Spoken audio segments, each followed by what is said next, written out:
அதிமுக முன்னாள் அமைச்சர் செல்லூர் ராஜு மீது அதிமுக தலைமை நடவடிக்கை எடுக்க உள்ளதாக தகவல் வெளியாகியுள்ளது. பாஜகவுடன் கூட்டணி அமைந்திருந்த அதிமுக மக்களவைத் தேர்தலில் பாஜகவுடனான கூட்டணியை முடித்துக் கொண்டது.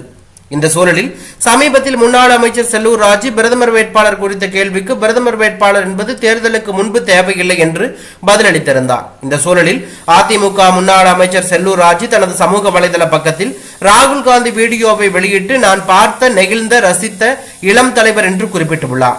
நடைபெற்று வரும் மக்களவைத் தேர்தலில் இந்தியா கூட்டணியில் காங்கிரஸ் திமுக கூட்டணி இடம்பெற்றுள்ளது.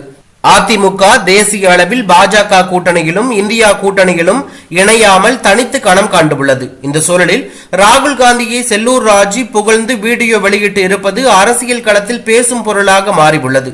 இந்நிலையில் ராகுல் காந்தியை புகழ்ந்து பேசிய முன்னாள் அமைச்சர் செல்லூர் ராஜு மீது அதிமுக தலைமை நடவடிக்கை எடுக்க உள்ளதாக தகவல் வெளியாகியுள்ளது. அதிமுகவில் இருக்கும் செல்லூர் ராஜு ராகுல் காந்தியை புகழ்ந்ததால் அதிமுக தலைமை அதிருப்தி அடைந்துள்ளது. மேலும் செல்லூர் ராஜு மீது நடவடிக்கை எடுக்க வேண்டும் என மதுரை அதிமுகவில் ஒரு தரப்பினர் புகார் அளித்துள்ளார்கள்.